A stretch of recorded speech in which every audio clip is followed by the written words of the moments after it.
1장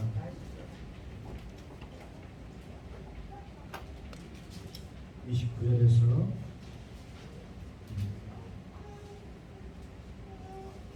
34절까지만 보시겠습니다.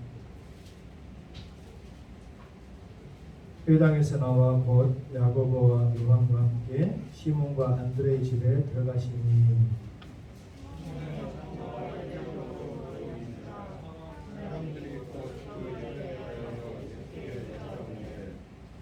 나아가사 그 손을 잡아 일으키시니 열병이 떠나고 여자가 그들에게 수종되니라.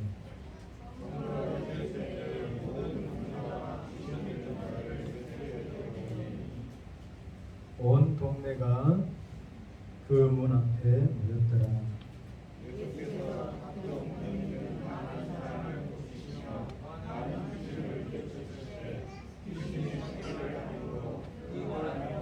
그러하지 아니하시니라. 오늘 본문 말씀을 통해서 우리 성도들과 함께 나누고자 하는 받고자 하는 은혜는 예수님을 만나야 삽니다 하는 말씀이에요. 우리가 지난주에 예수님을 꼭 만납시다, 또 만나길 원합니다.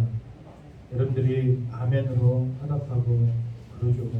우리 예수님을 만나야 하고 예수님을 믿어야 사는 존재임을 깨닫습니다. 그랬다 이 말이에요. 근데 오늘 이 본문이 짤막한 본문이고 별 어떤 내용이 없는 것 같지만 이 속에 많은 우리 인생들의 이야기가 담겨져 있어요. 무슨 말이냐면 예수님을 만나기 전과 또 예수님을 만난 이후에 삶의 인생에 변화되어지는 인간 군상들의 모습이 이것에 나열되어 있다 이 말이에요. 사실은 유대인들의 예배 중심지가 되어졌던 것은 회당이잖아요. 회당. 지금으로 치면 예배당. 그러니까 유대인들은 이미 나라를 잃어버린 채 유일하게 그 민족적 공통성과 또 신앙 정체성을 유지하고 있는 유일한 어떤 구심점이라고 한다면 시너고그라 하는 회당이었다 이 말이에요. 그죠? 그러면 그 회당에서는 하나님을 섬기고 하나님께서 주시는 말씀이 당연히 선포되어졌잖아요. 오늘날 우리 예배당에서 우리가 예배를 드리는 것처럼. 근데 문제는 그곳에서 있었던 정형화되어지고 종교화되어지고 형식화되어진 예배의 모습으로 인하여서 그곳에서 마땅히 세워져야 할 하나님의 말씀의 권위와 또 예수 그리스도를 통한 이 세상을 향한 권세, 능력 이런 것들은 찾아보지 못한 채 오히려 정형화되어지고 거착화되어지고 사람들의 삶을 힘들게 하고 어렵게 하는 종교적인 율법적인 그러한 말씀의 굴레만 그들에게 있었기 때문에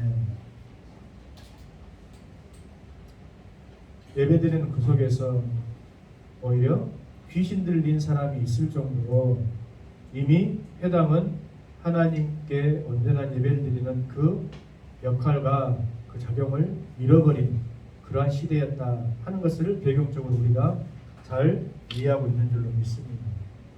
그렇다고 한다면 예수님께서 이 회당에서 귀신을 들린 자를 고치시고 난 이후에 회당에서 어디로 갑니까? 베드로 장로의 집으로 이렇게 향해 가는 모습을 보면서 예수님께서 당시에 예배의 회복과 하나님 말씀의 새로운 출발점과 시작을 어디에서 이렇게 시작하냐 하면은 각 가정에서 이렇게 시작한다고 하는 말씀을 지난주에 이미 여러분들에게 드렸어요. 그래서 우리가 함께 모여서 이렇게 예배당에서 공예배로 드리는 것 매우 소중하고 귀합니다.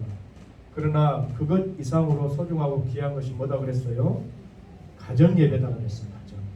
각 가정에서 하나님을 높이고 각 가정에서 하나님의 말씀이 선포되어지고 각 가정에서 세상 노래 가요가 울려 퍼지는 것이 아니라 하나님을 향한 찬양이 울려 퍼지기 시작할 때에 비로소 작은 믿음이고 내 시작은 미약하지만 창대한 하나님의 나라를 이 땅 가운데 실현하고 완성하신 그 하나님의 뜻이 이루어지기 시작한다. 우리는 작금의 시대에는 너무나 교회가 외형적으로 커버리고 그렇잖아요. 세상에서 어떤 권세적으로나 권력적으로 겉으로 드러나는 힘과 모양은 빠지 않는 오히려 더 능가하는 그러한 모습을 가지고 있지만 진정 교회가 세상을 향한 영향력이나 아니면 하나님께서 우리에게 주신 예수 그리스도를 통한 그 참된 권위와 권세는 잃어버린 그러한 세대가 안타깝게도 되어지지는 않았는가 하는 것을 우리가 깊이 생각해 봐야 할 줄로 믿습니다. 그래서 우리 성도들에게 제가 늘 부탁드리고 또 당부드리지만은 한 주간 교회에 나와서 공예배로 이렇게 예배드리는 것에만 만족치 말고 가정 예배를 꼭 해보실 수 있기를 원합니다. 아멘입니까? 그래서 제가 우리 연약한 성도 두 가정에 가서 금요일마다 함께 가정 예배를 드려요. 네? 그래서 우리 성도들에게도 그렇게 되어주시길 바라면서 오늘 사실을 보세요. 우리가 예수님을 만나야 삽니다라고 하는 말씀의 제목을 제가 정한 이유는 이것이 진실이기 때문에 그렇다 이 말이에요. 그러면 예수님을 만나지 못하면 죽는다는 말씀입니까? 그렇습니다. 에이 목사님 그런 과장하지 마세요. 네? 예수님을 안 만나도 많은 사람들 교회 안 다녀도 예수 안 믿어도 잘만 살더만 뭐 그런 소리를 하세요. 교회 왔다고 해서 목사님이라고 해서 그렇게 함부로 말하는 건 아닙니다. 이렇게 이야기할 수도 있잖아요. 그러면 과연 내 말이 근거 없이 그렇게 함부로 하는 말인지 아니면 정말 예수님을 만나야지만이 우리가 살 수 있는지를 한번 보자 이거예요. 자 봅시다. 베드로라고 하는 인물이 여러분 우리가 너무나 잘 아는 것처럼 베드로는 그렇게 뭐 세상적으로 내세울만한 그런 뭐 재력이랄지 학식이랄지 그런 뭐 위치 그런 것이 있었던 사람은 아니에요. 그러면 우리가 흔히 생각할 때에 베드로라고 하는 사람이 예수님을 안 만났다. 예수님을 안 만났어. 그리고 예수님께서 베드로야 시몬아 요한의 아들 시몬아 니 나를 따라오니라. 잉? 내가 너희를 사람을 낚는 너부가 해줄 테니까 따라오니라 할 때 따라갔잖아요. 근데 우리가 이제 가정이지만은 역사에 가정은 없지만은 만일 베드로가 예수님을 안 만나서 그대로 이 갈릴리 바닷가에서 그냥 유력한 이 수산업자로 고기를 잡는 사람으로 살았다고 우리가 한번 생각을 해보자 이 말이에요. 그러니까 1번 베드로라고 하는 사람이 있어요. 베드로. 근데 이 사람은 예수님을 만났어. 근데 우리는 생각해보기를 예수님을 만나기 않았다고 생각해보고 그리고 오늘 본문에는 나오지 않지만은 베드로의 아내가 있어요. 베드로의 처. 그리고 세 번째 베드로의 장모님이 나옵니다. 장모님. 그러잖아요. 이 장모님은 열병에 걸려 계셔. 근데 그 열병이 그냥 단순한 열병이 아니라는 것 여러분 아시죠? 그러니까 이것을 우리가 조목조목 한번 살펴보면서 왜 예수님을 만나야지만이 우리가 진짜 살 수 있는가 하는 것을 알아보자 이 말이에요. 그것을 여러분들이 알아야 증거할 거 아닙니까? 그것을 여러분들이 확신해야 나눌 거 아닙니까? 그렇죠? 자, 베드로라고 하는 사람이 단순히 무슨 강태공처럼 시간 남으면은 낚시질해서 그냥 오늘 하루 밥 벌어먹을 그냥 이 생선 낚고 아니면 말고 하는 그런 정도 규모의 사람은 아니었다라는 것을 말씀드렸죠. 동업자가 있고 또 그 갈릴리라고 하는 이방의 갈릴리라고 불리는 그 지역은 이 수산업이 굉장히 발달한 그러한 지역에 있었기 때문에 우리가 유체 보기를 이 베드로의 어떤 그 수산 규모는 상당했을 것이다. 이렇게 살펴볼 수가 있어요. 그러면 이 사람이 예수님을 만나기 전에 예수님을 안 만났다고 한다면 이 사람의 일생은 어떻겠어요? 한번 우리가 상상을 해봅시다. 평탄했겠죠? 그냥 밥 벌어먹고 살았겠죠. 그렇다고 한다면 오늘 베드로의 장모님은 열병 날 일도 없었을 거야. 그리고 오늘 본문에는 자세히 나와 있지 않지만은 만약에 이 베드로의 아내 있잖아요. 아내. 베드로는 이미 결혼해가지고 아내가 있었어. 그러면 이 아내가 나는 이제 예수님을 따라가야 쓰겠네. 나는 지금까지 하던 이 모든 것들을 내려놓고 진짜 소망을 나는 발견했다니까. 내가 여기에서 이렇게 한가하게 그물질이나 하면서 그냥 자식들이나 거쳐가면서 살아가야 될 그런 사람이 아닌 것을 나는 이제 깨달았네. 했을 때에 이 처의 입장은 어떠겠어요? 처의 입장은 여자분들이 많으니까 한번 생각해봐요. 어느 날 갑자기 남편이 나 이 일 그만둘라네. 나는 이 일이 내 삶의 진짜 목적이 아니라는 것을 이제 깨달았어. 나는 예수님만 따라가야 되는 거야. 물론 예수님을 따라갔던 베드로의 그 출발 동기도 잘못됐다는 것을 우리는 너무나 잘 알죠. 그런 것들은 차지 두고더라도 이 처의 입장은 어떻게 기가 막히겠죠. 기가. 근데 성경을 보면 이 처의 어떤 마음이나 심령 상태는 기록이 되어 있지 않아.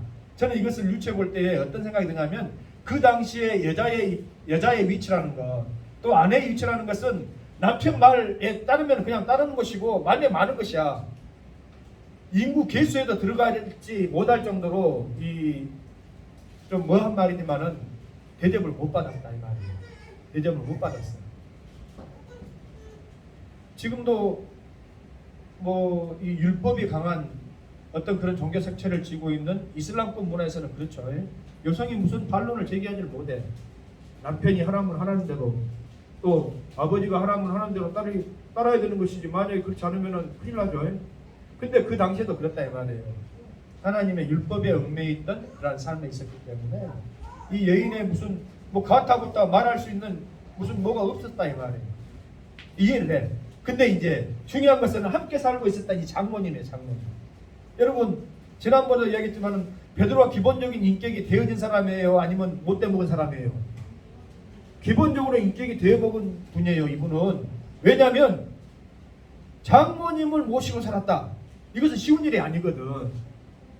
그렇잖아요. 우리가 입장을 바꿔놓고 생각할 때에 아무리 그 사람이 뭐 어떻고 저떻고 해도 그래도 장모님을 모시고 살 정도면 이 사람 인격, 기본적인 인격이 괜찮은 사람이야. 우리가 그렇게 생각해 볼 수 있죠. 뭐 우리 속담에 겉벌이 소멸만 있어도 뭐 처가살이나 난다. 그만큼 간섭이 심하고 잔소리가 심할 거 아닙니까? 우리가 커가지고 엄마 잔소리 누가 듣고 싶은 사람 누가 있어요?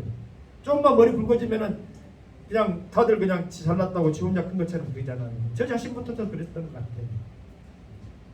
그러니까 그거 익숙치 않아. 여러분 교회 와가지고 다 여러분들 위로해주고 이쁘다 하고 당신은 사랑받기 위한 존재입니다 하고 이렇게 막 긁어주고 해주는 것을 좋아하지. 회개하시오. 당신들 그렇게 살면 안 돼. 회개하지가 하면은 다 기분 나빠라 그래. 5천 만에 교회 와가지고 위로 좀 받고 말이요. 힘도 없고 흘렀더만은 회개라는 소리는 하고 불편하네. 그러지 마시오.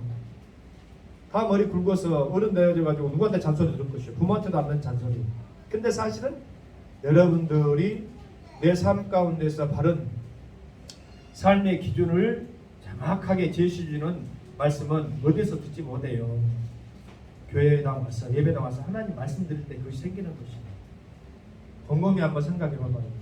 여러분 세상 속에서 누가 나를 뭐라 할 것이요. 내가 왕인데, 내가 주인인데, 내가 하고 싶으면 하고 내가 싫으면 싫은 것이지 뭐. 그렇잖아요. 세상 법도 걸리면 이 법이지만 안 걸리면 괜찮은 거야. 그렇게 살아간다 이 말이에요. 세상 사람들은. 그래요 안 그래요? 그렇다. 근데 이 장모님은 입장이 달라. 왜 입장이 다르냐면은 처냐 아내야 그 당시에 남편이 하자면 뭐 반론도 못 제기하고 이렇게지만은 장모님은 입장이 다르잖아요. 딸을 줬고 그동안 이 사람이 인격적으로나 또 행동적으로 생각적으로 이 사람이 남한테 손가락질 받을 만한 그런 사람이 아니고 성실하고 식구들 다 그래도 이 업을 해가지고 먹여 살리고 그동안 아무 문제 없이 살아왔었다 이 말이에요. 그러니까 세상적으로 예수님 만나기 전에는 이 가정은 아무 문제가 있었다 없었다? 겉으로 보기에는 문제가 없었어요. 없었어. 그러면 뒤집어 놓고 생각하면 이 가정은 예수님 만나가지고 배려버렸네. 예수님 만나가지고 문제가 불거지기 시작했네. 예수님 만나가지고 장모님은 열병 걸리고 베드로는 모든 사업을 일을 버려둬 버리고 예수님 쫓아가고 저는 꿀먹은 버그려 돼가지고 말도 못하고 남편만 바라보고 있었네. 우리가 그렇게 생각할 수 있잖아요. 네? 세상 사람들이 바라보는 믿음의 사람들을 바라보는 관점이랄까, 교회를 바라보는 관점이 이런 범죄에서 크게 벗어나지 않습니다. 또 예수를 믿는 성도들 가운데서도 이 범죄에서 벗어나지 못한 분들이 많아. 내가 예수님을 만나면, 예수님의 어떤 은혜를 받으면 내가 하고 싶었던 것, 아니면 내가 마음대로 살고 싶었던 그것에서 많은 제약을 받을까? 아니면 크게 변화가 되어서 나는 아주 세상과는 담을 쌓고 사는 그런 사람이 되어질까는 막연한 뭐가 있다? 두려움이 있다 이 말이에요. 그렇죠. 여러분, 우리 가운데는 뭐 사업을 통해서 부유하게 되어지고자 하는 그런 소망 가진 사람들 있죠. 또 직장에서 승진해가지고 높은 관리자가 되고자 하는 그런 소망을 가진 사람도 있어. 그렇잖아요. 또는 뭐 자식에게, 또는 여러 가지 소망을 가진 내용들이 많이 있을 줄로 저는 압니다. 그러나 늘 제가 이야기하지만은 소망이든 기쁨이든 이 앞에 우리가 무엇을 붙일 수는 없다고 그랬어요? 이 참자는 붙일 수가 없다 이 말이야.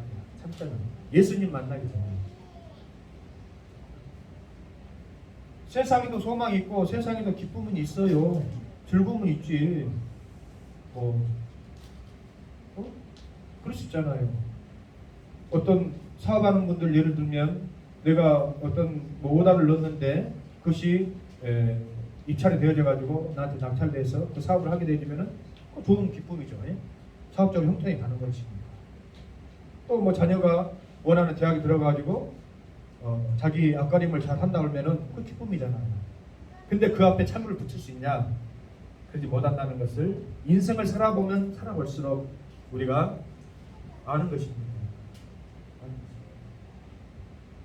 예를 들면 여러분, 나에게 진짜 직장이 되어주고 나에게 진짜 복음 자리를 제공해 줄 같은 그러한 곳에 들어갔어도 어떤 사람들에게는 그곳이 지옥과 같은 업무 또 사람 관계 속에서 시달리다가 결국은 퇴사해가지고 내가 다른 일은 해도 일을 못하겠다. 그래서 그냥 자영업을 하다가 또 자영업은 뭐 코로나라 이런 여러 가지 경제적 여건 때문에 어려워져가지고 문을 닫고 그냥 슬픔으로 술을 먹고 세월 보내다가 잘못된 선택을 하는 분들 우리 주변에 와방도 있을 수 있잖아요. 여행이 그런 것들을 피해 나갔다 할지라도 늘 우리 가운데는, 우리 삶 가운데는 전전긍긍이에요. 전전긍긍. 오늘은 잘 됐지만 내일은 어쩔런지 모르겠다. 그래서 유명한 말이 있잖아요. 삼성 이건희 회장님 돌아가셨지만은 이건희 회장은 나라 미래 경제를 걱정하면서 그분은 수십조 자산을 가지고 있고 우리나라 1등 기업을 일군 분이지만은 이렇게 이야기했다잖아. 10년 후가 걱정입니다. 진짜 10년 후를 걱정하면서 살아야 될 사람은 아무 걱정이 없는데 아무 걱정 안 해도 충분히 살만한 사람은 10년 후가 걱정입니다. 우리나라가 뭘로 미래 먹거리를 먹고 살까 항상 걱정이다 이 말이에요. 사실은 그곳에서 우리 아들 삼성전자 들어갔네 막 기분 좋아하는 사람들도 어찌입니까? 나중에 그 사람들이 승진해야 되는데 승진 못하고 임원 돼야 되는데 임원 못하면은 젊은 나이에 퇴사해가 나와가지고 이제는 못할까 다 걱정이다 이 말이에요. 그러니까 우리가 세상 속에서 사실 베드로가 예수님 만나지 않아서 평탄하게 그냥 어업을 하면서 먹고 살았다면은 그런 인생으로 끝났을 거예요. 예? 우리가 위로 짐작해서 볼 수 있잖아요. 그러면 그 사람이 그냥 뭐 아무 사고 안 일으키고 그냥 처자식 잘 먹여 살리고 자기에게 주어진 삶의 영역 속에서 그냥 그렇게 살았으니까 그 사람은 괜찮은 사람이다 라고 세상적인 시각으로는 우리가 볼 수 있을지 몰라도 그에게 주어진 구원의 은총은 그는 놓친 것입니다. 그리고 냉정하게 생각합시다. 우리가 2000년 전에 갈릴리 호숫가에서 어업하면서 벌어먹고 살던 베드로라는 사람을 어떻게 알 것이고 알아낼 필요가 뭐 있습니까? 어? 냉정하게 이야기하면 2021년 대한민국 땅에 사는 월계동에 사는 김정기라고 하는 사람을 후세 사람들이 알 필요도 없을 것이고 알 수도 없을 것이고 모를 것이잖아요. 당연히. 그래 안 그래요?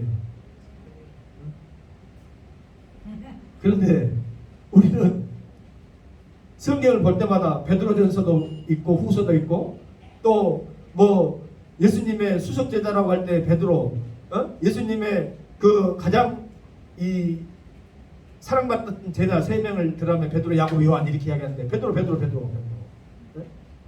베드라 이렇게 할 수 있었던 이유가 뭐예요? 그가 예수님을 만나서 생명책에 기록이 되어졌기 때문이라는 것이에요. 그러면 잠시 잠깐의 우리가 그 삶을 살았던 베드로의 삶을 우리가 한번 그 궤적을 따라가 보면 결코 평탄하거나 아까 이야기한 것처럼 예수님 만나 이제 배려버렸네 하는 것처럼 보일 수 있어. 고생이요, 핍박이요, 어려움이요 할 수 있어요. 그런데 잠시 잠깐의 이 땅에서 삶을 하나님 앞에 드렸더니, 주님 앞에 헌신했더니 이거는 비교할 수 없는 놀라운 축복과 영광이 그 앞에 펼쳐진 것을 우리가 봅니까? 안 봅니까? 못 봐요? 안 보여? 보잖아요. 본다 이 말이에요. 그러니까 우리가 계시록을 강해를 이제 거의 하고 있고 마무리하고 있지만은 하나님의 심판대 앞에 섰을 때에 2가지 책이 있다 그랬죠. 생명책과 각 사람이 행한 대로 기록한 책이 있는데 생명책에 그 이름이 기록되지 못한 자는 둘째 사망에 처한다 이 말이에요. 영원한 불못에 처한다 이 말이에요. 그러면 여러분 이것을 안 믿으니까 우리가 세상 속에서 안 믿으니까 나는 뭐 나하고 상관없겠지라고 이야기할지 모르겠지만은 내가 안 믿고 나는 상관없다라고 그렇게 치부해버린다고 해서 이것이 나와 상관없는 일이냐면 그렇지 않잖아요. 이것은 모든 이들에게 해당되어지는 일이기 때문에 정말 똑똑하고 정말 영리하고 정말 상수 잘하는 사람은 하나님 앞에 내 인생을 드리는 것이 얼마나 수지 맞는 인생이라는 것을 알 거예요. 여러분 제가 한 가지 착각했었던 것이 있어요. 뭘 착각했었냐면은 복리를 몰랐던 거예요. 복리. 저도 산수를 그래도 꽤 했던 사람이라고 생각했는데 뭘 몰랐냐면은 이 복리를 모르는 거야. 복리. 무슨 말이냐면 뭔 설교하다가 목사님 복리를 이야기할까? 뭔 말이냐면 여러분들이 너무나 잘 아는 하나님 앞에 우리가 심었을 때 30배, 60배, 100배의 축복을 허락해 주실 줄로 믿습니다. 또 그렇게 주시기로 약속했잖아요.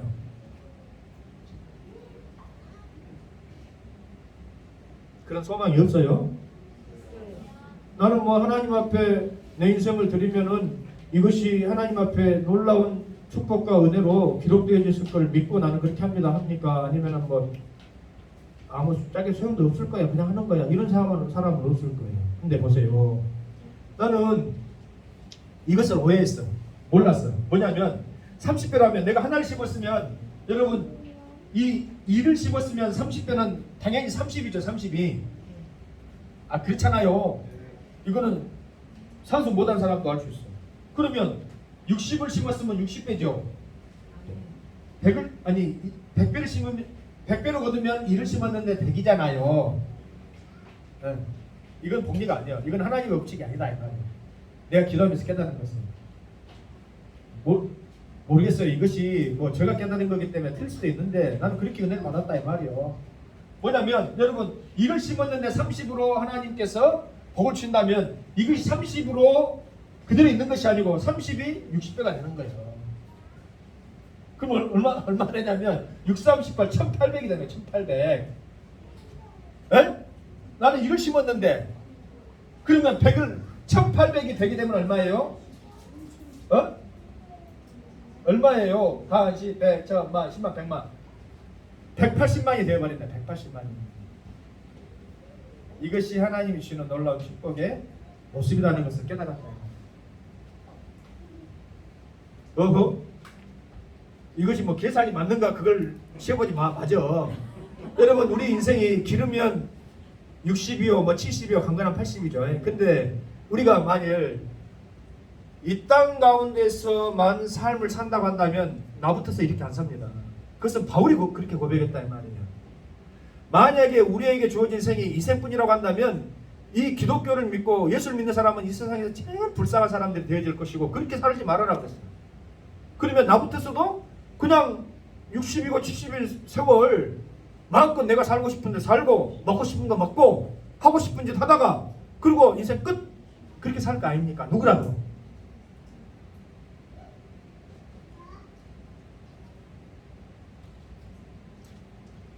근데 우리는 이 땅에서 주어진 인생 하나를 심은 거야. 인생 하나 60년인데 70년 80년인데 그런 중요치 않아요.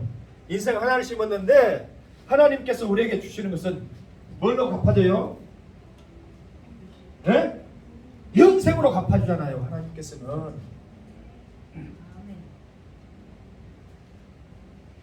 장사를 못하고 돈을 계산을 잘 못하는 분들은 이게 얼핏 안 다가올 수도 있어. 이것이 어떤 의미라는 것을. 우리는 하나밖에 안 심었어. 우리에게 주어진 인생이 뭐 한 10가지 됩니까? 이번 생이 있고 다음 생이 있고 그 다음 생이 있고 아니잖아요. 잘 살든 못 살든 우리에게 주어진 인생은 이번 한 번뿐이야. 이번 한 번뿐이다 이 말이에요. 그러면 우리가 하나님 앞에 이것을 들여서 영생으로 거둘 것인가? 아니면은 이 생을 그냥 내 것인 것처럼 살고 그냥 없애버릴 것인가? 이것은 누구의 몫이냐? 여러분의 몫이에요. 근데 이 질문이 지금 누구에게 있냐면은 베드로와 장모에게 있는데 오늘 초점은 장모에게 그 초점이 있다 이 말이에요. 장모님에게. 뭐 들라고 우리 베드로가 김서방 이서방 하잖아요. 나도 우리 장모님이 부를 때는 김서방이지 뭐. 여러분들이 부를 때는 김종기 목사지만은 우리 장모님 부를 때는 김서방이야. 그러면 베드로의 장모님이 베드로 할 때 베서방 했을 거 아닙니까? 그러면 베서방이 먼 났다고 예수님 쫓았나 해가지고 그 인생을 드림을 통해 가지고 우리의 생이 오늘날 이 땅의 삶이 힘들어지겠냐라고 생각할 때에 베드로 장모는 어떤 것이 와버렸어요? 열병이 와본 거예요. 근데 이 열병을 언어적으로 보면 우리 한글 성경으로는 열병이라고 되어 있지만은 이것을 헬라어 성경으로 보면은 이것이 형용사로 표현되어 있다 이 말이에요. 형용사로. 지난주에도 제가 말씀드렸잖아. 이것이 단순 명사로 열병, fever가 아니다 이 말이에요. 그냥 열이 난 상태, 그냥 타미플루나 무슨 뭐 감기약 먹고 나았는 그런 열병이 아니라 이 열병의 상태는 형용사.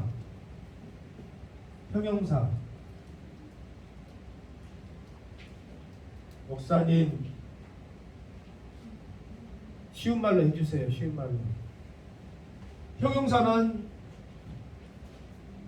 명사를 꾸미는 역할을 하죠. 문법적으로. 죄송합니다. 어려운 말 써서. 꽃은 꽃이야. 꽃은 꽃이야. 근데 어떤 꽃? 형용사는 이쁜 꽃. 이쁜 꽃. 이렇게 수식해준다 이 말이에요. 그죠? 그럼 장모의 상태가 지금 이 장모님은 장모님인데 베드로의 장모님은 장모님인데 어떤 걸 수식해주고 있냐? 이 장모님의 상태를 수식해주고 있다 이 말이에요. 상태. 그 상태가 어떤 상태냐? 지난주에도 이야기했죠. 안절부절이야. 안절부절. 전전무능. 일어섰다 앉았다가 이거 어쩌면 좋냐?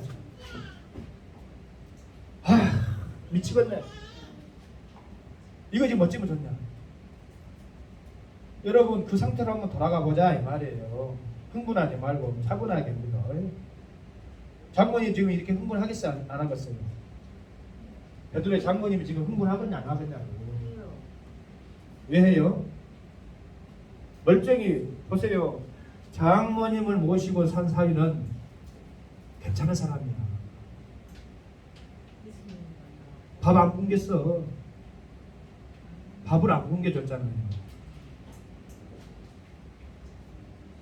자기 딸 데려가가지고 나 굶는 거는 괜찮다. 근데 이 멀쩡한 놈이 내 딸 데려가더니 맨날 술이나 퍼마시고 내 딸 구박하고 밥 굶겨 우리면은 장모님이 우라통이 터져야 안 터져요. 그런 남자에게 딸 주고 싶은 엄마들이 어디 있겠어요? 없지. 응? 그래도 세상에 별로 이렇게 내놓을 만한 건 없고 뭐 미남은 아니어도 사람이 고진이어야 괜찮아. 니 하나 잘 거쳐날 것이고 가정에 문제 없도록 할 사람 같다. 그러니 결혼해라. 예전에는 그런 경우가 많았죠. 엄마들이 딸에게 권유할 때 그렇죠. 사실 어찌 보면 세상에서 누릴 수 있는 작은 어떤 행복이랄까 이것을 가지고 있었던 사람이다 말이에요. 근데 그것이 깨져버리기 시작합니다. 응? 내가 믿고 있었던 세상에서 삶의 평안의 근원이 깨지기 시작하는 거야. 누구 때문에? 예수님 때문에. 베드로가 예수님 만나서 예수님을 따라가겠다고 하는 그 바람에 이제 알겠죠? 왜 회당에서 가정으로 예수님이 찾아오셨는지, 정말 복음이 필요하고 정말 예수님을 만나야 하는 그 출발점은 각 가정에서 이렇게 세상에서 세상의 가치관을 내려놓지 못하고 여전히 나는 이 땅에서 주어진 하나의 인생뿐이라고 생각하며 살아가는 그 사람들에게 그렇지 않다라는 것. 나는 이 땅에서 살아가는 어쩌든지 이 세상에서 그냥 뭐 그렇게 평탄하게 세상에서 성공하고 사업적으로 잘 되어지고 그렇게 먹고 살면은 그냥 그 나름 잘 산 인생이지라고 생각하고 있는 그 사람들에게 그것을 깨기 위해서 주님이 찾아오신 것이다 이 말이에요. 무슨 말인지 알겠어요? 다시 말씀드리지만 이스라엘 유대 나라에 있는 2000년 훨씬 전에 가나안의 갈릴리에서 어부로 살던 그 베드로라는 이름을 전 세계 사람들이 알아야 될 이유가 어디 있고 알 필요도 없어요. 응? 그런데 하나님의 나라가 주님이 다시 오실 그때까지 베드로라고 하는 이름은 모든 사람들에게 각인되어지고 기억되어질 것 아닙니까? 근데 우리 또한 마찬가지다 이 말이에요. 왜? 하나님의 구원의 생명책에 여러분들의 이름이 기록되어 있길 원하고도 저는 그렇게 확신합니다. 할렐루야. 만약에 그것이 없다고 한다면 우리는 이 세상에서 아무리 잘 살았다 할지라도 그것은 말짱 도루묵인 인생이다. 이 세상에서 아무리 많은 것을 얻었고 쌓았고 가졌다 할지라도 말짱 도루묵인 인생이 되어져 버린다. 우리가 여러분들 세상에서 성공했으면은 이건희 회장만큼 성공했겠어. 가졌으면 이건희 회장만큼 가졌겠어. 이야기해봐요. 목사님 몰라서 그렇지 저희가 감춰놓은 재산이 상당합니다. 이건희 회장보다 더 많습니다. 한 사람이 손길을 보라니까. 모르긴 몰라도 여러분 목사님 몰라서 그렇지 저희가 참 이 세상 사람들이 저를 바라볼 때 이건희 회장님만큼 저를 바라봅니다. 그런 분 없잖아요. 근데 그런 분이라 할지라도 나는 안타까운 것이 목사기 때문에 여러분들 교회 나와서 목사니까 목사가 이야기하면 뭐 목사 이야기 듣지 뭐 누구 이야기 듣겠습니까? 나는 목사님이니까 뭐 그렇게 이야기한가 보다 그렇게 치부하지 마시고 잘 들어봐봐요. 여러분 그러한 명예, 그러한 재물, 그러한 부를 이뤘던 분도 속절없이 그 인생의 끈을 놓고 가야 되잖아요. 근데 가고 나고 난 이후에 마치 나는 이것을 봐. 동물의 왕국에서 코끼리가 막 이 사활을 막 위용으로 막 하면서 하면서 이렇게 하면은 사자들도 도망가고 모든 물소떼들도 자리를 비켜주고 강가의 깡패라고는 하마마저도 코끼리가 오면은 자리를 비켜줄 정도로 그렇게 위용 있는 코끼리도 죽고 나면 누가 와서 뜯어먹습니까? 들깨 뭐 또 누구죠? 하이에나 또 독수리 이런 것들 와서 뜯어먹잖아요.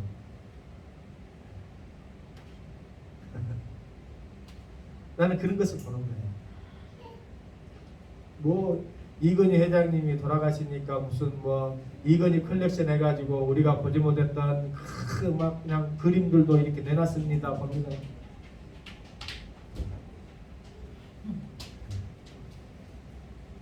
살아있을 때 그것을 그렇게 컬렉션하고 또 모으고 지불하고 하는 그런 열정과 다 부질없다는 것이 아니라 결국은 전도서에 나와 있는 것처럼 남 좋은 일 시키는 거예요. 결국은 다 남 좋은 일 시키는 것이다. 세상의 사업의 규모도 솔로몬이 그렇게 고백하잖아요. 내가 부귀 영화를 누려보고 수천의 이 종을 거느려 봤지만은 결국은 남 좋은 일이더라. 그것이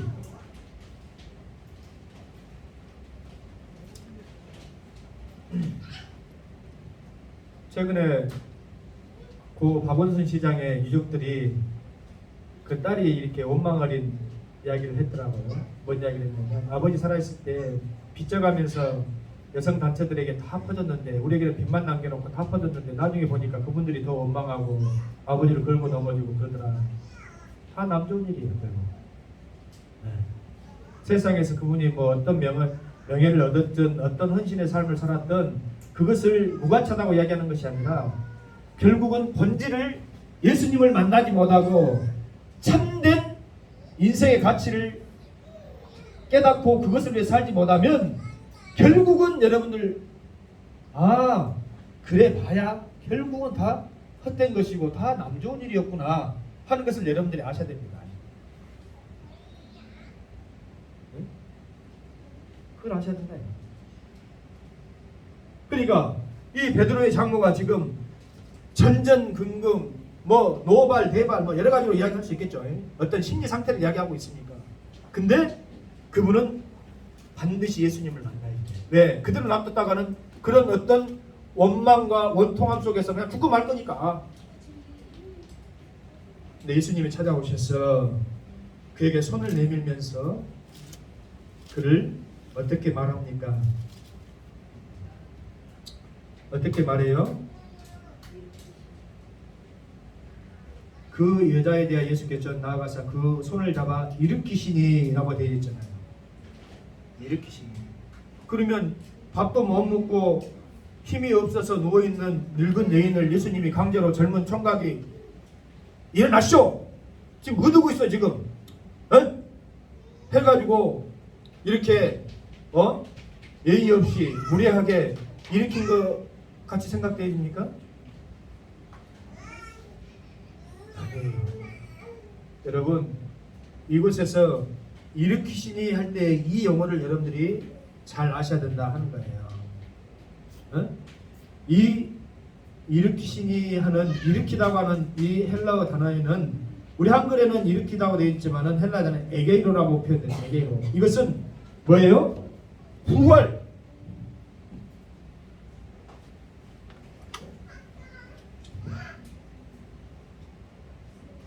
부활이다 이 말이에요. 부활. 에게이로. 뭐 이 베드로의 장모님이 죽을까니 부활이라는 용어를 썼을까요? 아니잖아요. 예수님이 주고자 하시는 참 소망은 예수님이 모든 사람들에게 주고자 하는 참 소망은 이 부활에 있다 이 말이에요. 부활에. 그러니까 다시 여러분들에게 말씀을 드리지만은 오늘 뭐 한 번 오셨든 아니면 가끔 오셨든 계속 오신 분이든지 우리가 명심해야 될 것은 뭐예요? 예수님을 통해서 우리가 반드시 붙잡고 얻어야 하고 획득하도록 주님이 예배해 놓으신 것은 부활이다. 그래서 기독교의 핵심이 부활인 거예요. 이 세상에서의 어떤 소망이나 세상에서의 기쁨이나 믿고 의지하던 베드로 서방이 이제 예수님을 쫓아간다고 하는 바람에 우리의 경제적인 어떤 삶의 윤택감이나 안락감은 이제는 없겠구나. 내 딸은 어떻게 살고 하는 그런 세상적인 걱정을, 세상적인 소망을 잃어버린 이 베드로의 장모에게 진짜 필요한 건 뭐냐면 예수님이 주시는 참 소망이 필요한데, 예수님이 주시는 그 참 소망은 뭐예요? 에게 이로, 마치 달리다꿈 소녀야 일어나라고 하신 것처럼 다시 일어나라 하는 것은 뭐냐면, 너희에게 내가 주고자 하는 것은 단순하게 이 세상에서 뭐 어떤 일이 안 됐을 때 협통케 해주고, 너희가 질병에 걸렸을 때 낫게 해주고, 또 뭐 막힌 문제를 열어주고 하는 그런 차원이 아니라, 너희가 하나님과 상관없이 멸망 가운데서 영죽을 그런 인생들이지만은 나를 만나서 너희들은 부활의 소망을 갖고 영생의 삶을 살게 되리라 하신 이 약속을 주기 위해서 예수님은 찾아가신 것이다. 그 예수님을 여러분들이 오늘도 만나야 합니까? 안 만나야 합니까? 만나야 된다 이 말이에요. 그러니까 죽은 자 같으나 우리는 산 자다 이 말이에요. 예수 믿는 사람들은 가난한 자 같으나 부유한 자다 이 말이에요. 예수님 믿는 자는 실패한 자 같으나 승리한 자다 이 말이에요. 저 말이 아니에요. 사도 바울의 고백이요, 성경에 기록된 말이다 이 말이에요. 그러니까 이 당시에 마가복음이 기록될 당시에 몇 년이라 그랬어요? AD 65년에서 70년경, 정확한 연도는 우리가 알 수가 없어요. 내가 몇 년에 기록했노라 하는 것이 없으니까. 그런데 그 전에 있었던 네로의 대박해, AD 64년에 있었던 네로의 대박해는 세상 역사에 기록되어 있으니까 분명히 나와 있다 이 말이에요. 그때에 박해되었던 기독교 공동체는 이루 말할 지금의 우리가 처한 상황과는 비교할 수 없는 그런 상황 속에 처해 있었음에도 불구하고, 유대교에서 기독교로 개종한 이 사람들이 어떻게 예수님을 부인하지 않냐고, 어떻게 예수님을 멀리하지 않냐고, 배도하지 않냐고 끝까지 예수님을 붙잡을 수 있었는가? 이 부활의 소망이 있었기 때문이라는, 부활의 소망. 오늘 신앙생활하는 우리도 놓치지 말아야 될 것은 바로 이 확신과 이 믿음이 있어야 될 줄 믿습니다. 아멘이에요? 이것 없으면 말짱방이요. 이것 없으면 내가 세상에서 산을 옮길 만한 뭐 부를 쌓고 무슨 뭐 세상에 땅을 옮길 만한 무슨 뭐 권세를 쌓고 다 필요 없는 거예요. 한때에 끝나는 거예요.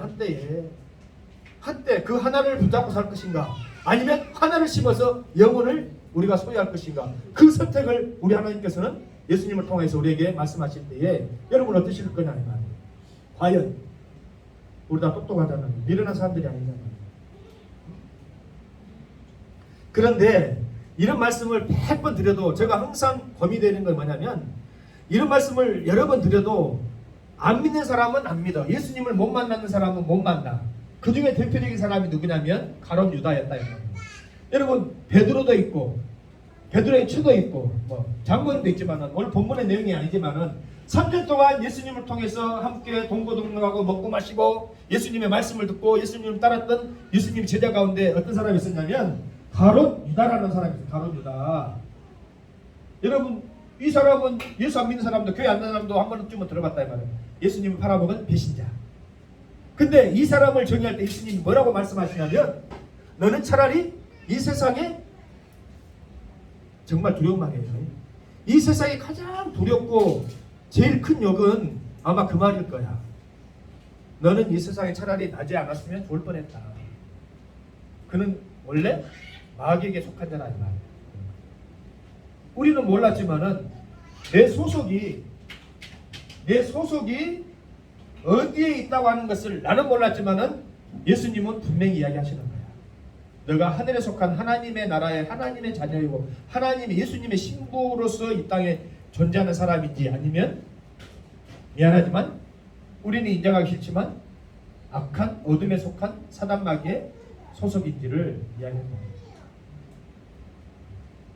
그러면 죄송하지만은 빛을 봐도 빛이 싫은 거야. 왜? 내가 어둠이니까. 같은 말씀을 들어도 나는 은혜를 못 받아. 왜? 나는 어둠이니까.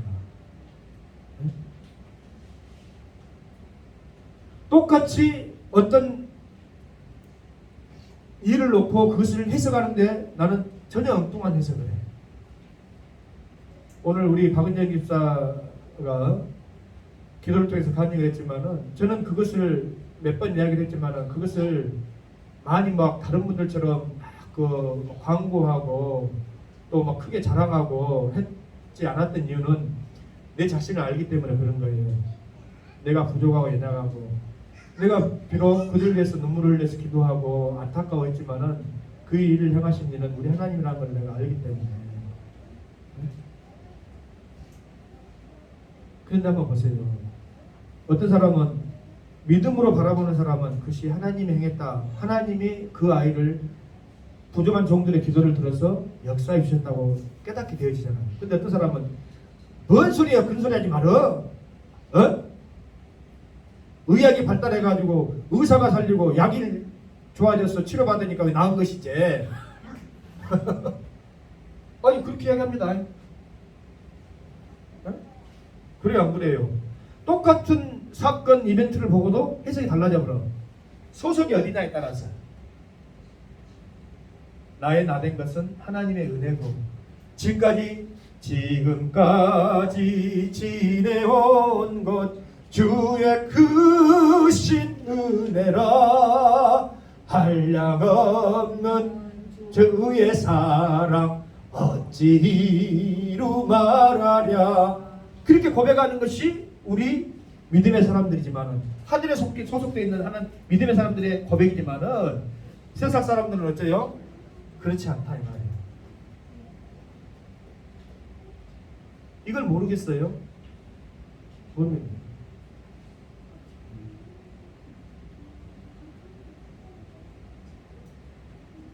요한복음 1장 1절을 보면 태초에 뭐가 있었다고 그랬어요? 빛이 있었다고. 빛이. 근데 그 빛이 있었음에도 불구하고 사람들은 그 빛이 비춰졌을 때 그 빛을 싫어하는 거야. 왜? 내가 어둠이니까. 내 소속이 하늘에 속해 있지 않고 어둠에 속해 있으니까 그 빛을 싫어합니다. 여러분 가끔 가다가 있어서는 다 어떤 오래된 가정에서는 그런 일을 많이 있지만은 이렇게 하다 보면은 원치 않는 그 바퀴벌레들 나오잖아요. 우리 가정에도 오래돼가지고 한참 바퀴벌레가 많이 나올 때가 있었어. 근데 언제 여러분들이 화들짝하게 놀라게 만나냐면 저녁에 있잖아요. 불을 다 꺼가지고 자다가 갑자기 물이 먹고 싶어가지고 아니면 화장실 가고 싶어가지고 불을 탁 켰는데 나는 전혀 놀라지도 않고 당연히 있는데 그냥 갑자기 놀라고 막 화들짝하면서 막 요란을 떠는 존재가 있으니 그 존재가 바퀴벌레야. 어두울 때는 아직은 세상이 어두운 밤인가 할 때는 지가 좋다고 막 돌아다녀. 그러다가 불을 확 켜면은 어머 이거 뭔 불이냐고는 막 어디를 향해서 숨어갑니까? 어둠 향해서 숨어가잖아요. 왜? 빛이 싫은 거야. 빛이. 소속이 어디니까? 어둠이니까. 빛이 싫은 거야.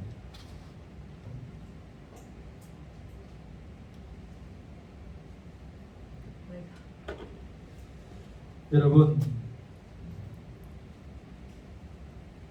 우리 대한민국의 선교 역사가 약 120년 정도 되어졌습니다. 우리는 너무 고마운 것, 감사한 것을 사실은 잊고 살아요. 네? 우리나라가 참 대단한 나라죠. 어제도 보니까 또 올림픽에서 금메달도 척척 따내고 그러더라고요. 대단한 민족이에요. 근데 미안한 말이지만은 1800년도 후반까지 말하면 1900년도에 소만 하더라도 우리나라가 어디 전 세계에서 가장 가난한 나라, 변변치 않은 나라, 천대받던 그런 나라였습니다. 그때까지 살던 조상은 아주 게으르고 학식도 없고 미련하고 했던 그런 조상이냐면 그렇지 않아. 그분들은 우리 못지않게 더 부지런했고 더 삶에 대한 애착이 강했고 열심히 살았던 우리 조상들이에요. 근데 세상에서 제일 가난한 사람이에요. 맨날 쥐어터지고. 왜 있는 역사를 똑바로 바라보지 못하냐. 어둠이니까, 싫어하니까. 근데 이 땅에 복음이 들어오기 시작하고 선교사들의 헌신과 그 죽음을 통해서 여러분 잘 알잖아요. 우리나라 최초의 병원이 생겼던 그 여성들을 위해서 병원이 생긴 이화여대나 그런 것들이 다 선교사님들에 의해서 이 개설이 되어지고 또 교육관들이 생기고 교회들이 생기고 무지한 그 목매랄 무지목매라 그러죠. 어둠 속에서 잠겨 있었던 그 무지목매에 계몽이 된 거야. 계몽 사상. 인라이팅이라 그래. 인라이팅.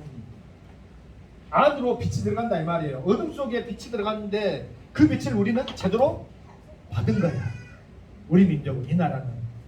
그래서 밝아지기 시작한 거예요. 여러분 계몽주의라는 거 알죠? 그게 계몽주의. 근데 예수님을 만난 미국의 선교사님들이 어떻게 예수님을 만났겠어요? 그들이 하버드 의대에서 1등하고 유력한 가문에 자녀들로서 세상에서 얼마든지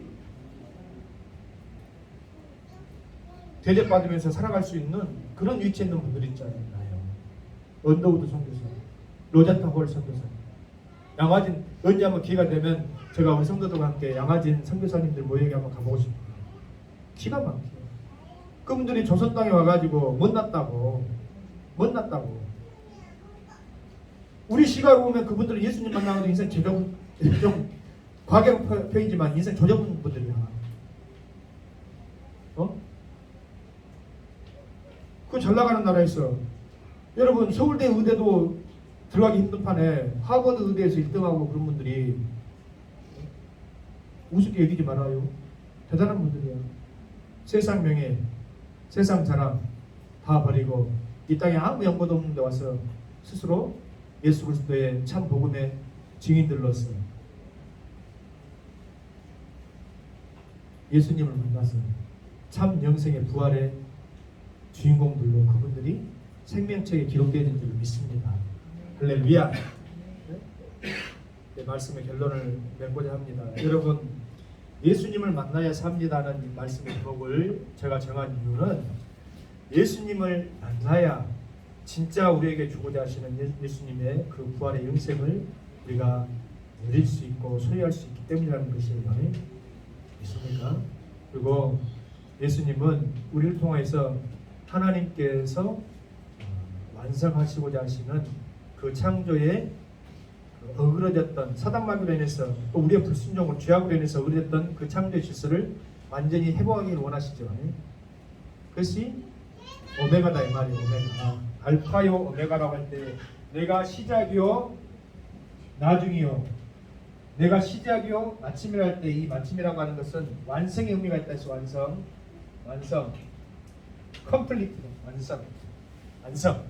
근데 이 완성은 무슨 부족한 것을 채워넣는 그런 완성이 아니고, 이 완성이라고 하는 것은 뭐냐면 우리가 하나님의 창조물들이 예수 그리스도의 거룩한 신부들로서 영생을 누리게 하는 것이 하나님의 창조 질서의 본 목적이다 이 말이에요. 그 속으로 우리는 들어가야 돼. 그 속으로. 그것을 모르면 이 세상에서 다시 반복되는 이야기지만은 이 세상에 한때 나 잘 나갔다 잘 살았다 너무 그냥 추억거리야. 그냥 그랬냐? 너는 그쪽으로. 그런 인생 살지 맙시다. 그런 인생 살지 맙시다. 어리석은 길로 가지 맙시다. 생명의 길로 갑시다. 실패자의 길이 아닌 승리자의 길로 가실 수 있길 원합니다. 그럴 때에 진짜 우리를 이 땅 가운데 불러주신 삶의 가치를 우리가 아는 것이에요. 참 가치를 알면서 살아가는 존재가 돼야지, 그것을 모르면 안 됩니다. 하나님 아버지 참으로 감사합니다. 오늘도 사실 우리는 염려와 세상의 어떤 근심 속에서 전전긍긍하며 오늘 이 시간을 이렇게 보내면은 내게 어떤 유익이 있을까, 또 손해가 날까, 또 마지못해서 또 주의 권유에 의해서 어쩔 수 없이 예배자에 동참하는 그러한 시간에 있었다 할지라도 알고 보니 이것이 놀라운 기회요. 알고 보니 이것이 놀라운 나에게 주어진 하나님의 예비하심이요 축복임을 깨닫게 하여 주시고, 사랑하는 우리 성도들에게는 다시 한번 당부하고 부탁드리지만, 우리 하나님이 우리를 만나 주실 때에 그 만남의 의미는 내 아버지 하나님께서 가지신 창조의 온전한 회복, 그것을 위함임을 깨닫게 하여 주시고, 우리의 전 인생을 주님을 위해서 온전히 드릴 수 있는, 주님과 동행하며 주님의 복된 은혜 속에 살아갈 수 있는 귀한 믿음의 소유자들 다 되어줄 수 있도록 우리 하나님 축복해 주시기를 원하옵고, 살아계신 예수님 거룩하신 이름으로 간구하며 기도합니다. 아멘.